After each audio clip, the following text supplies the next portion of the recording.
Assalamualaikum teman-teman semuanya, selamat datang kembali di YouTube channel aku. Jadi video ini sebenarnya udah di request banyak banget sama teman-teman di Instagram semenjak aku publish pregnancy announcement 2 minggu yang lalu, dan aku baru sempat bikin videonya sekarang.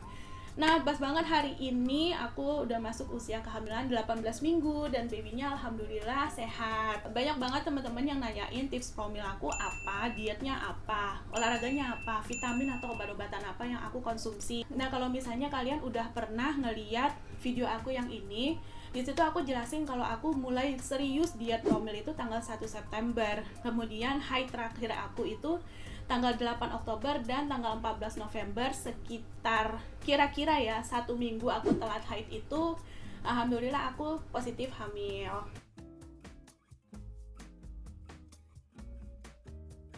Untuk dietnya sendiri, aku udah pernah bikin video khusus. Yang ini kalian bisa cek videonya di sini, itu udah jelas banget. Plus kalian juga bisa download daftar makanan apa aja yang boleh atau yang dihindari untuk kita yang punya PCOS. Tapi untuk di video ini aku jelasin secara singkat aja ya. Jadi pas waktu pertama kali mulai diet itu aku punya target untuk turun 10 kilo. Starting weight aku itu 77 kilo ya, berat banget. Dan alhamdulillah pas waktu turun 7 kilo aku udah positif hamil. Aku positif hamil itu di berat badan 70 kilo yang termasuk overweight. Kalau misalnya kita punya berat badan yang overweight dan berhasil hamil, itu punya challenge-nya tersendiri, dan aku akan cerita di video aku yang lainnya ya. Kalau misalnya kita punya asumsi kalau diet itu mengurangi makanan, tapi kalau di PCOS itu salah ya. Kita diet itu untuk membenarkan hormon kita, bukannya untuk memperlapar diri atau mengurangi makanan. Diet yang aku jalanin adalah low karbohidrat, kemudian gluten free karena aku juga punya hipotiroid, kemudian no sugar dan juga no dairy product. Nah, dietnya ini bukan mengurangi makanannya, tapi mengganti makanan dengan yang lebih baik. Kalau misalnya aku nasi putih itu kan juga termasuk gluten ya, aku ganti dengan nasi merah. Kemudian untuk lauk pendamping makan nasi merahnya itu terserah, bener-bener nyantai banget. Itu kalian bisa makan sop ayam, sop daging, sop ikan, kemudian ikan goreng, ayam goreng, segala macam, tumis-tumisan, itu pokoknya nyantai banget, terserah. Jadi kalau misalnya kalian nanya, Kak, menu dietnya apa aja sih supaya berhasil? Beneran aku dietnya nyantai banget. Semua lauk yang aku masak itu yang bener-bener biasa aja gitu, nggak ada yang istimewa. Karena aku memang pengen dietnya itu sustainable, yang aku tuh nggak sampai stres gitu loh karena terlalu strict sama makanan. Kemudian gula putih itu bisa diganti dengan gula substitute seperti Tropicana Slim. Kalau misalnya kalian ganti dengan madu itu juga nggak masalah kok. Kemudian banyak makan buah, jadi buah-buahannya itu terserah, bisa semangka, pisang, apel, nggak ada pantangan sama sekali. Tapi aku rekomendasiin banget itu buah alpukat setiap hari.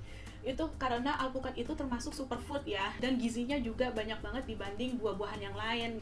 Kemudian aku juga sering dibuatin jus 3 Diva sama ibu mertua aku. Jadi jus 3 Diva itu jus tomat, wortel, sama apel. Itu pakai juicer setiap 3 kali seminggu. Rasanya enak banget, gak perlu pakai tambahan gula. Diminum setiap pagi sebelum sarapan. Dan pas waktu aku browsing juga di Google, ternyata itu mempengaruhi kesuburan ya, walau alam. Kemudian kalau misalnya kalian masih punya orang tua, coba minta, terutama ibu ya, coba minta dibuatin air doa khusus. Kalau aku setiap malam aku selalu ngasih kayak 1 botol air, terus aku minta sama mama aku untuk didoain. Airnya itu didoain setelah mama sholat tahajud setiap pagi, dan pagi-pagi itu aku minum, karena aku memang percaya banget kalau doa orang tua, terutama doanya ibu itu berkhasiat banget.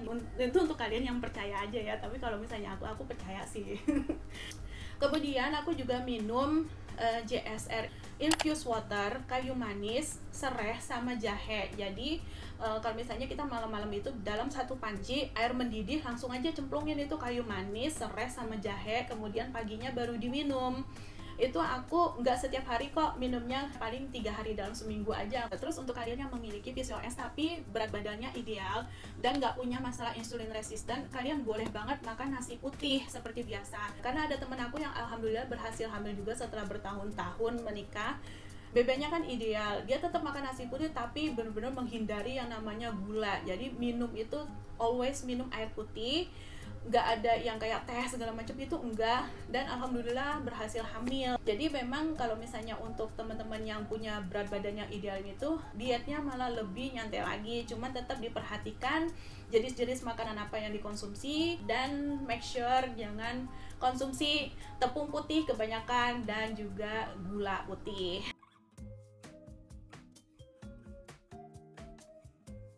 Yang pertama, aku tetap konsumsi Blackmores iFolic. Itu sebenarnya nggak ada alasan khusus loh kenapa aku milih iFolic, itu karena lebih ekonomis aja gitu. Dalam satu botol tuh ada 150 tablet dengan harga yang aduh aku lupa, pokoknya intinya aku milihnya lebih ekonomis aja. Tapi kalau misalnya teman-teman cuma butuh asam folatnya doang, boleh banget loh beli yang Folavir. Dalam satu strip itu kan murah banget, jadi nggak perlu beli yang mahal-mahal. Vitamin D3 aku konsumsi yang 2000 IU. Itu kenapa dosisnya tinggi banget?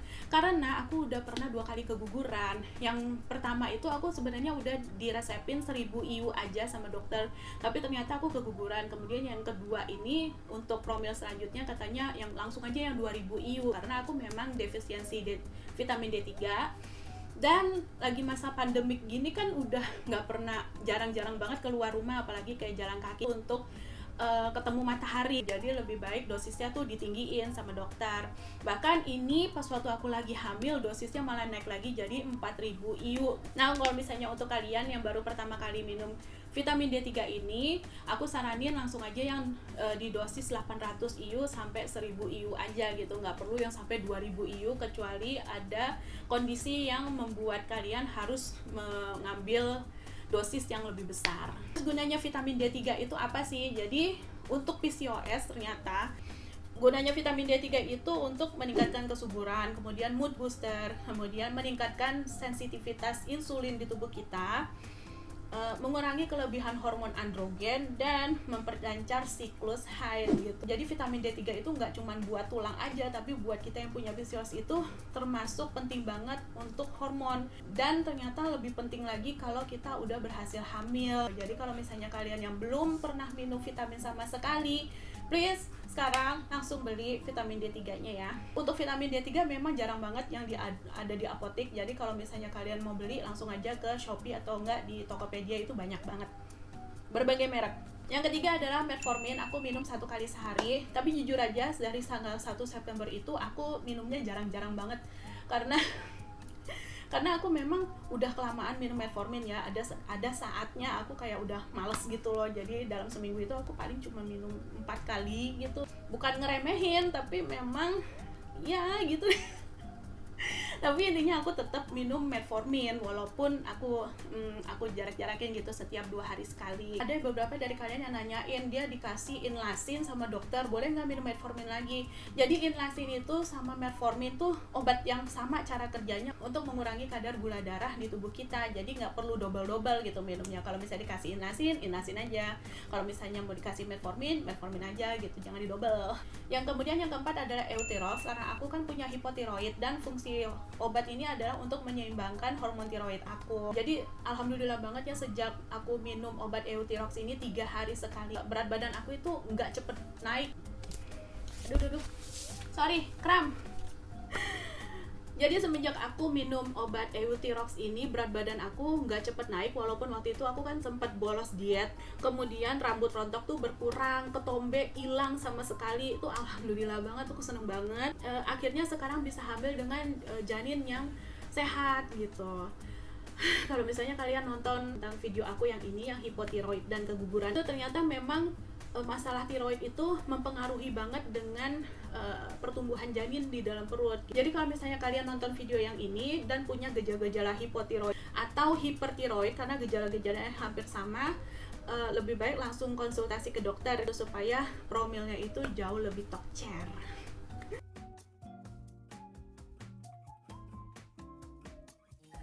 Kemudian workout atau olahraga, itu aku simple banget.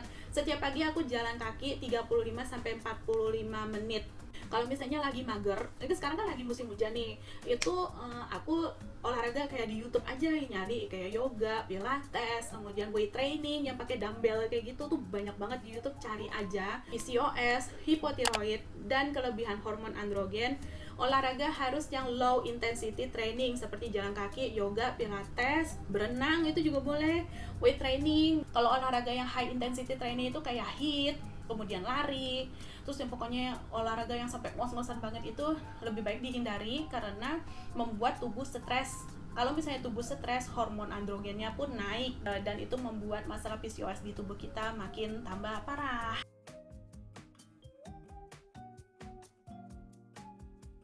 Terus kalau misalnya suaminya butuh promil juga nggak sih kak gitu? Menurut aku sih perlu ya. Jadi memang harus sehat dua-duanya gitu. Kalau misalnya makan karena kita yang masak juga gitu. Jadi dia makan aja apa yang kita sediain gitu. Ikutan olahraga juga.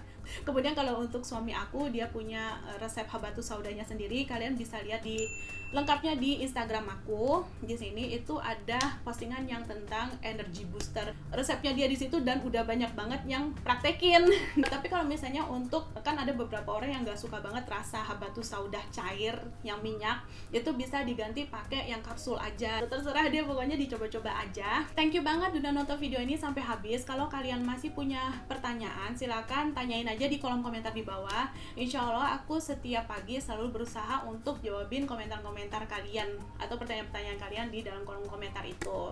Dan semoga aja video ini bermanfaat untuk kalian. Kalau misalnya ada yang berhasil hamil, jangan lupa untuk kabarin aku di Instagram karena aku seneng banget ya, ada beberapa dari teman-teman itu yang ngabarin kalau mereka tuh berhasil hamil. Aduh, aku seneng banget gitu. Jadi jangan lupa kontak-kontak aku kalau kalian berhasil hamil. Oke, thank you. Assalamualaikum.